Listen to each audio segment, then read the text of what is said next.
Whoo, okay, so what's up, y'all? All right, so I'm just gonna make this video real quick because it's funny. This is funny as hell. Why can't I comment here? Anyways, so that's hilarious. You look like an alien, extraterrestrial as fuck. Anyways, all right, so ooh, pet peeves, bro. Pet peeves. All right. These are just some of the pet peeves I got that sometimes really irk me. And it's two main topics. One is the love of nature. And of course, nature's love. Okay. Now, with those two topics, I find that there are a lot of hypocrites. Okay? And what do I mean by the love of nature and nature's love? Okay? The love of nature is the love that is the understanding that nature is love. That is our nature. Okay? And nature's love is also nature. Okay? So this includes all sentient beings. All right? Humans are not separate from the animals, okay? I know y'all like to think yourselves better and smarter, but to be honest, y'all is not. Y'all not. Because the ones who obviously live more in abundance, more freely, the ones who actually live more freely and more abundant and more loving are the animals, quote unquote, okay? But the human animal, all right, is the only animal that's actually causing its own self-destruction. Trust me, nature don't need us. Nature's already shown that it don't need us. Several times. It's already shown it don't need us. Okay? So I got two things I'm going to bring up because every time they bring up to me, I sometimes get really pissed off. All right? Not because they're not important, all right? But because I've already reflected on these several times, and it's like people expect me to give them the answer, whether yes or no. My answer to what I'm about to tell you is neither yes nor no. It is what it is. Okay? So let's bring up this example of the man who had sex with a dolphin. All right? Or better said, the man who had a relationship, an intimate relationship with a dolphin. All right? We're going to put it that way. And why do I put it that way? Because humans sexualize everything. Sexualize everything. And that's one of my pet peeves. How we just sexualize every single thing. And whenever sex is involved, all we see is sex. We don't see beyond sex. We don't see beyond the pleasure senses. All right? That's all people confine their dense ass mentalities and hearts to. Sex. Oh, the guy had sex with a dolphin. Ew, yucky. Yeah, weird. 100% weird. But you know what's not weird? What's not weird is why. That's what's not weird. What's not weird is why. And I think that's what we need to be trying to understand instead of looking at to what act people like this guy, because there's all kinds of people too. Don't get me no bullshit on that too. Because I seen BS on that. I seen people talk. Trust me, I do extensive research. I do extensive ass research. I go deep in research. And I see people talk and people always saying, oh no, it's only these kinds of people. It's only these kind of people. MF, you better shut the fuck up. All right? You better shut the hell up. Because as long as it's not this kind of people. Oh, the worst part is I see people then try to compare that, all right, and say, oh, then pedophilia is great. And this is what pisses me off so much about humans, right? We always try to sexualize everything, and I just get so pissed off, right? All right, so no, okay? It is not anywhere close near pedophilia because you have two physiologically mature beings, all right? And I'm not even going to tell you the story. Go listen to the story yourself. I don't give a damn about the story. I really don't give a damn about the story. Golly, what I give a damn about is the mentality and the focus that people put on these stories. That I give a damn about that, because it's so ridiculous, because it's reflective of how we treat each other. So let's go back into what I'm talking about. The love of nature, nature's love. Nature's love. Nature's love is unlimited, unconditional. Nature does not see form. We are in many different forms. The human is one form. The dog, the cat, the cow, the wolf, the tree, the plant, the animals. They're all different forms. You have to understand that. They're all different forms. This stuff is nothing new. This stuff has existed for ages and has always existed. It's going to always exist, point blank. So what do we need to do? We need to have an understanding as to why this exists. We have to have a mature understanding as to why this happens. Now, granted, are there people on that who exaggerate and even sexualize nature? Oh yeah, 100%. And those people also are one of my pet peeves. Here's another pet peeve of mine.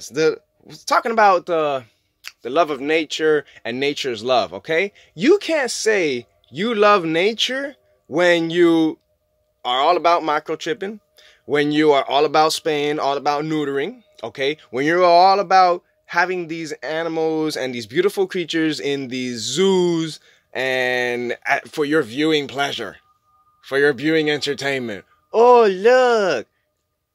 If you want to do that, go to a safari, get inside of a truck like I think they do in Australia, and the truck is actually enclosed inside of a fence. You know, the truck has a fence, and so people ride inside the fenced truck, and that you go into the natural world where you see these animals roam freely, okay? Now, considering the domestic animals, our domestic animals also must be able to roam freely, okay? And some people are like, oh, whoa, no, that can't happen. If you think that can't happen, this shows how much of a limited mindset you have. And you really can't, it really shows me that you can't really come up, or it's going to cost you some work to come up to that level of consciousness or that level of awareness. Because yes, we can. We can build societies where all these animals get to roam free, okay, where they're actually safe. People are doing it right now. I'll give you an example. On highways, they have bridges that are just strictly for animals, connecting one nature side to the other nature side. So that way these animals can then do their migrations, and boom, that's a smart idea. So don't come and tell me that, oh, we can't have that happen. That's impossible. That's difficult. No. Okay? So, the love of nature, nature's love, okay? The love of nature and nature's love. As a matter of fact, that's going to be the title of this video. The love of nature and nature's love.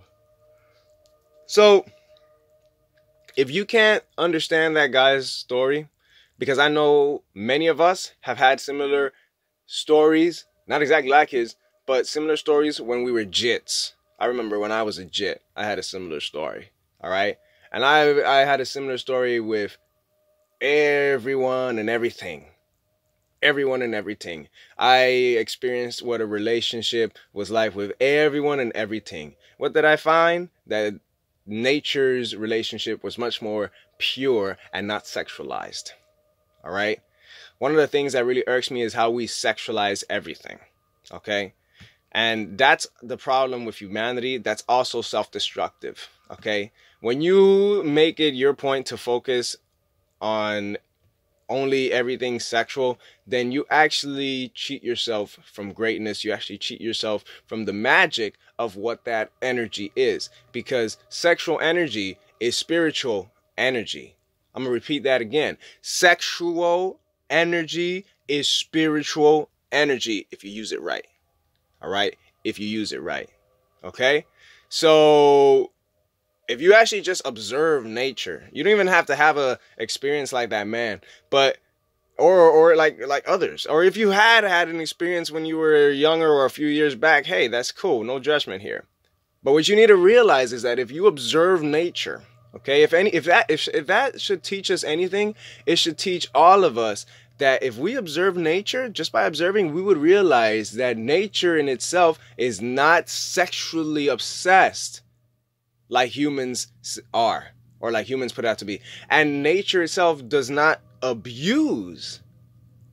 And by abuse, I mean does not exaggerate and overuse that energy. All right? They don't deplete themselves. All right. Why is it that these animals seem to always have a lot of strength? I'm pretty sure you guys have heard of semen retention. Okay. I'm pretty sure you guys, women, you all heard of being able to hold back your fluids. Okay. We're getting deep with this topic. All right. This is sexology. All right. And we got to get deep with this topic.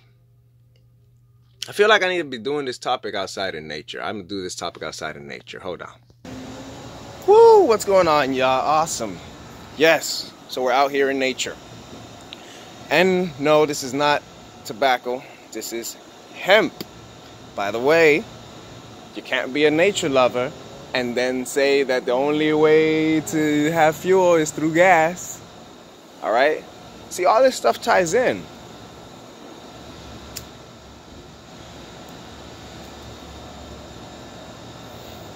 Pure hemp. You can smoke all the hemp in the world and you won't get high. All right? It's basically like CBD. So,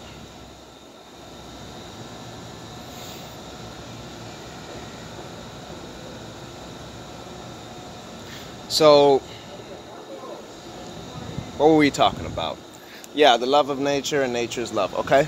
Nature's love is not sexual, okay?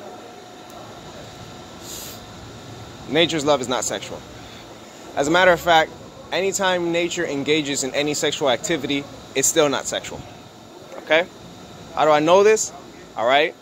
I know this because I've observed it. All right? All you have to do is observe. You just have to observe. Nature's love is not sexual. Now, there are people who say, oh, well, the dolphins have sex for fun. No. That's a partial truth. That is a partial truth. Because notice what they say. Notice what they focus on. The dolphins have sex for fun. No. The dolphins have sex to build up, to connect, because that's what that act is. It's a way of connecting, all right? And they do that, and by that activity, they connect, and they actually know how to elevate each other. That's why they're so strong. That's why they're so, like, knit tight with each other. They're, like, tight with each other. In other words, they stick together, okay? They stick together. One thing I have noticed, and I think it was some documentary of dolphins, and they were talking about how they court with each other and all that other stuff. And you see all these dolphins together and swimming and whatnot, and they're doing this activity, but none of them are trying to fight each other. Now let's go to humans. Oh, you have humans, engage in such activities like that. All right. Oh, the males most likely they're going to fight each other. All right. See, in the dolphin, in the animal world, the male knows how to love the male. Female knows how to love the female. Vice versa, male, female, female, male.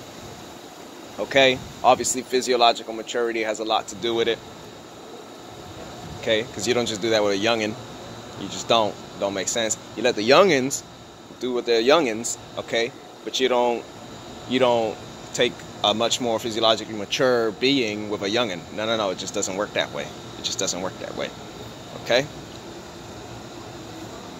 So this is why that guy's story is nothing strange to me, because this still has been. I ask people, how much research do you actually do? How much research of humanity do you actually know? How much reflection do you actually do? And then I can easily pick up a hypocrite too. Depending on how they answer, I can pick up a hypocrite. And depending on how they answer, it depends on whether I'm going to continue to talk about that topic or not. All right? And what am I talking about with the topic? When I'm speaking to them, I'm talking about the lesson that is behind those stories that we need to apply towards each other and towards nature.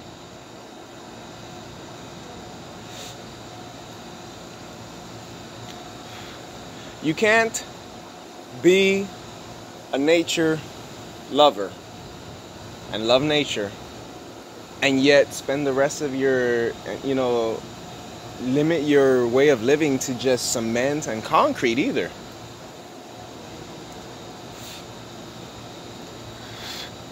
Y'all see this video, right? Y'all see this video, how I'm going into several different things.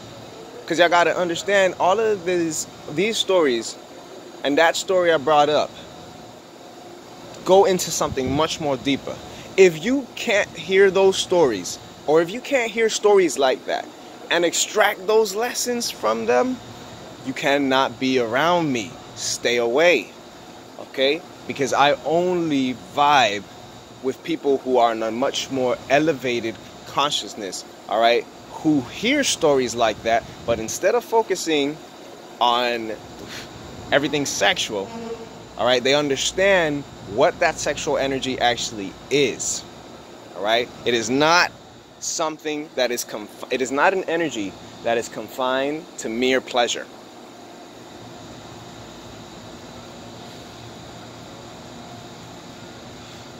It is not an energy that is confined to mere pleasure, okay? It is an energy that when you understand it, you understand that there's actually a lot more going on than what you see on the surface, all right? And stories like that is the reason why we have to remind ourselves that we are not separate from nature, that our essence is spirit, okay? That spirit may take many forms, and that at the same time, we should be just as free and as loving as nature. If nature has given you the gift of showing you their love, expressing their love to you, okay? If nature has given you that gift, then cherish the gift, learn from the gift, and share what you've learned from that gift. Okay? And realize for everyone else, realize that no, that gift is not always a romantic gift. Okay? It's not always a romantic gift. I mean, you could call it romance. I think this is romantic already. Shit, look at this.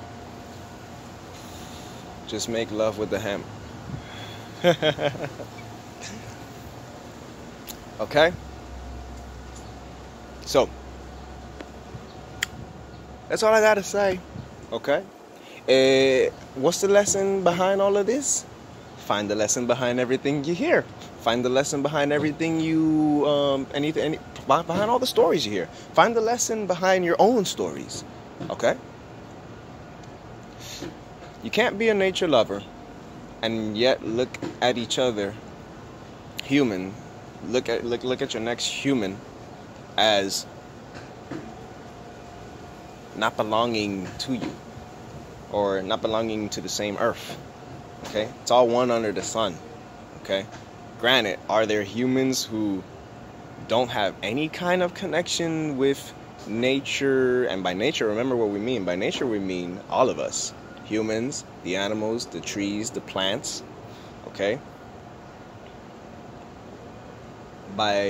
Are there humans, or what look like humans, who don't have that connection, all right, with nature? Who the only thing they see is money and power? Are they human? Should we have the same love for them? What do you think? What do you think? Is it really about them? Or is it really about you and going within?